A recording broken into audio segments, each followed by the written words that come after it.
1 கொரிந்தியர் 11. நான் கிறிஸ்துவை பின்பற்றுகிறது போல நீங்கள் என்னை பின்பற்றுகிறவர்களாய் இருங்கள். சகோதரரே, நீங்கள் எல்லாவற்றிலும் என்னை நினைத்து கொண்டு நான் உங்களுக்கு ஒப்புவித்தபடி நீங்கள் கட்டளைகளை கைக்கொண்டு வருகிறதின் நிமித்தம் உங்களை புகழுகிறேன். ஒவ்வொரு புருஷனும் கிறிஸ்து தலையாய் இருக்கிறார் என்றும், ஸ்திரீக்கு புருஷன் தலையாய் இருக்கிறான் என்றும், கிறிஸ்துவுக்கு தேவன் தலையாய் இருக்கிறார் என்றும் நீங்கள் அறிய வேண்டும் என்று விரும்புகிறேன். ஜெபம் பண்ணுகிற போதாவது, தீர்க்க தரிசனம் சொல்லுகிற போதாவது, தன் தலையை மூடிக்கொண்டிருக்கிற எந்த புருஷனும் தன் தலையை கனவீனப்படுத்துகிறான். ஜெபம் பண்ணுகிற போதாவது, தீர்க்க தரிசனம் சொல்லுகிற போதாவது, தன் தலையை மூடிக்கொள்ளாதிருக்கிற எந்த ஸ்திரியும் தன் தலையை கனவீனப்படுத்துகிறாள். அது அவளுக்கு தலை சிரைக்கப்பட்டது போல் இருக்குமே. ஸ்திரியானவள் முக்காடிட்டு கொள்ளாவிட்டால் தலைமயிரையும் கத்தரித்து போட கடவள். தலைமயிர் கத்தரிக்கப்படுகிறதும் சிரைக்கப்படுகிறதும் ஸ்திரிக்கு வெட்கமானால் முக்காடிட்டு கொண்டிருக்க கடவள். புருஷனானவன் தேவனுடைய சாயலும் மகிமையுமாய் இருக்கிறபடியால் தன் தலையை மூடிக்கொள்ள வேண்டியதில்லை.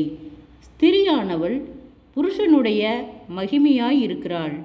புருஷன் ஸ்திரியிலிருந்து தோன்றினவன் அல்ல, ஸ்திரியே புருஷனிலிருந்து தோன்றினவள். புருஷன் ஸ்திரிக்காக சிருஷ்டிக்கப்பட்டவன் அல்ல, ஸ்திரியே புருஷனுக்காக சிருஷ்டிக்கப்பட்டவள். ஆகையால் தூதர்கள் நிமித்தம் ஸ்திரியானவள் தலையின் மேல் முக்காடிட்டு கொள்ள வேண்டும். ஆகிலும் கர்த்தருக்குள் ஸ்திரியில்லாமல் புருஷன் இல்லை, புருஷன் இல்லாமல் ஸ்திரியும் இல்லை.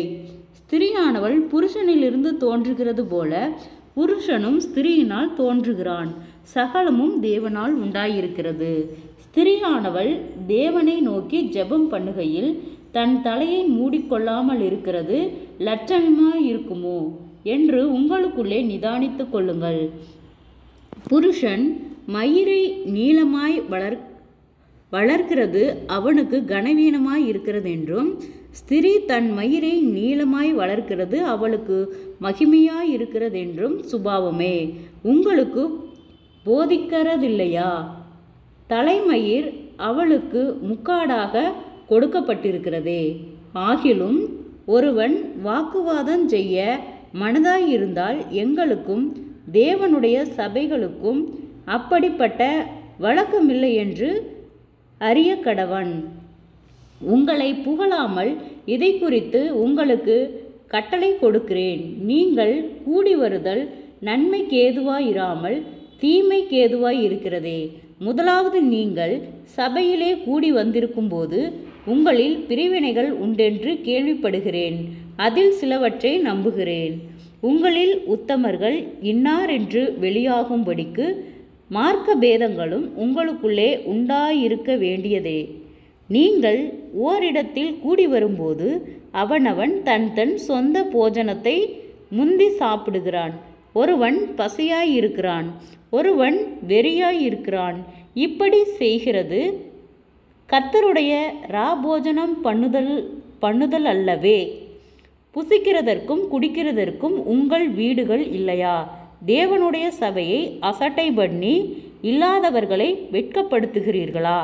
உங்களுக்கு நான் என்ன சொல்லுவேன்? இதை குறித்து உங்களை புகழ்வேனோ? புகழேன். நான் உங்களுக்கு ஒப்புவித்ததை கர்த்தரிடத்தில் பெற்றுக்கொண்டேன்.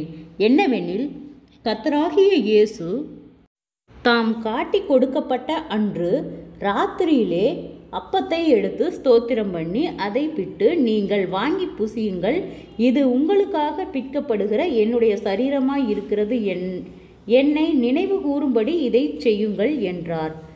போஜனம் பண்ணின பின்பு அவர் அந்தப்படியே பாத்திரத்தையும் எடுத்து, இந்த பாத்திரம் என் இரத்தத்தினால் ஆகிய புதிய உடன்படிக்கையாய் இருக்கிறது.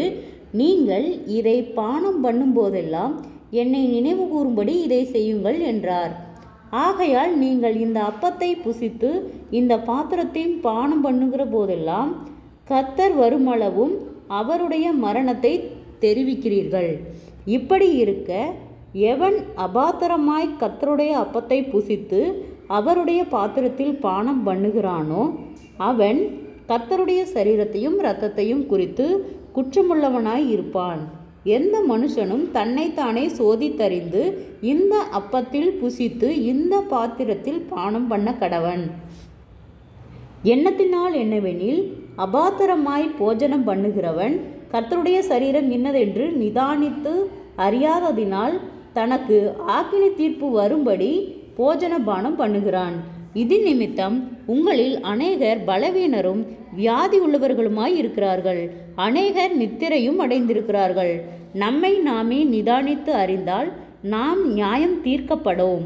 நாம் நியாயம் தீர்க்கப்படும் போது உலகத்தோடே ஆக்கணிக்குள்ளாக தீர்க்கப்படாதபடிக்கு கர்த்தராலே சிர்ச்சிக்கப்படுகிறோம். ஆகையால் என் சகோதரரை, நீங்கள் போஜனம் பண்ண கூடி வரும்போது ஒருவருக்காக ஒருவர் காத்திருங்கள். நீங்கள் ஆக்கணிக்கேதுவாக கூடி வராதபடிக்கு ஒருவருக்கு பசியாயிருந்தால் வீட்டிலே சாப்பிட கடவன். மற்ற காரியங்களை நான் வரும்போது திட்டம் பண்ணுவேன். ஜெபம். கிருபையை நேசிக்கிறத நல்ல தகப்பனே, ஆசீர்வாதமான வேலைக்காய் நன்றி செலுத்துகிறோம். இயேசுவின் நாமத்தினாலே 1 கொரிந்தியர் 11வது அதிகாரத்தை தியானிக்க கொடுத்த தயவுக்காய் நன்றி செலுத்துகிறோம். இயேசுவின் நாமத்தினாலே இதிலே கர்த்தாவே உம்முடைய பந்தியை குறித்து நாங்கள் இதில் விரிவாய் தியானித்தோம். கர்த்தாவே, இதன்படி ஆண்டவரே ஒவ்வொருவரும் கீழ்ப்படிந்து நடக்க கர்த்தாவே நீர் இரக்கம் பாராட்டும். அறியாமையினால் செய்த தவறுகள், குறைகள், குற்றங்கள், மீறுதல்கள், பாவங்கள் யாவையும் கர்த்தர் ஒவ்வொருவருக்கும் மன்னிக்கும்படியாய் நாங்கள் ஜெபிக்கிறோம். இயேசுவின் நாமத்தினாலே ஒவ்வொருவரும் கையிட்டு செய்கிற வேலைகள், போகிற வருகிற பிரயாணங்கள், அவர்களுடைய தேவைகள் யாவையும் கர்த்தர் சந்தித்து பாதுகாத்து வழிநடத்தும்படியாய் நாங்கள் ஜெபிக்கிறோம். ஆண்டவரே, கர்த்தருடைய நாமம் மகிமைப்படும்படியாக ஆண்டவரே சோர்ந்து போன ஒவ்வொரு இருதயங்களையும் கர்த்தர் பலப்படுத்துவீராக. வியாதிகளோடு பலவீனங்களோடு இருக்கிற ஒவ்வொருவருக்காய் நாங்கள் ஜெபிக்கிறோம். அற்புத சுக பலன் ஆரோக்கியத்தை கட்டளையிடும். நீதியின் வலகரத்தால் தாங்கி வழி நடத்தும் ஆண்டவரே. பொல்லாத கொள்ளை நோய்களுக்கு நீர் விலக்கி பாதுகாத்து கொள்ளும். சோர்ந்து போன ஒவ்வொரு இருதயங்களையும் கர்த்தரே பலப்படுத்தும். கடன்பாரத்தோடு இருக்கிற ஒவ்வொருவருக்காய் நாங்கள் ஜெபிக்கிறோம். அந்த கடன்பார கட்டுகளிலிருந்து கர்த்தர் விடுதலை கொடுத்து ஆண்டவரே அவர்கள் கையிட்டு செய்கிற வேளையில் ஒரு ஆசீர்வாத மழையை கட்டளையிடும்படியாய் நாங்கள் ஜெபிக்கிறோம். ஆண்டவரே, அவர்கள் மீதம் எடுக்கத்தக்கதாக ஆண்டவரே அவங்கள் பாத்திரம் நிரம்பி வழியத்தக்கதாக கர்த்தாவே நீர் ஒரு அற்புதங்களையும் அதிசயங்களையும் காணும்படி செய்யும். ஆண்டவரே, நீர் நேற்றும் இன்றும் என்றும் மாறாதவர். ஒருவராய் பெரிய அதிசயங்களை செய்தவர். சேனைகளின் தேவனாகிய கர்த்தர் நீர் பரிசுத்தர். நீர் பரிசுத்தராய் இருக்கிறது போல எங்களையும் பரிசுத்தப்படுத்தி பாதுகாத்து வழி நடத்தும். ஆண்டவரே, அநேக சோர்வுகள், பலவீனங்கள், முன்னோருடைய சாபக்கட்டுகளுக்கும் நிந்தைகள், அவமானங்களுக்கும், அநேக தடுமாற்றங்கள், பாடுகள் எல்லாவற்றுக்கும் கர்த்தர் விலக்கி பாதுகாத்துக் கொள்ளும்.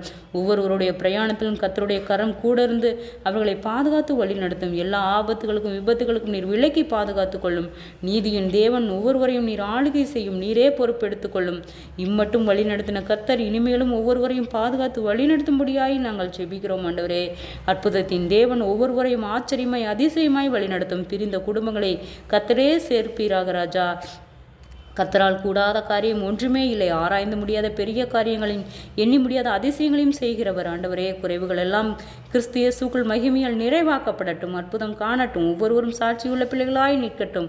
கர்த்தாவே, நீரே பொறுப்பெடுத்துக் கொள்ளும். ஆளுகை செய்யும். இயேசுவின் மூலம் ஜெபங்களும் பிதாவே, ஆமேன்.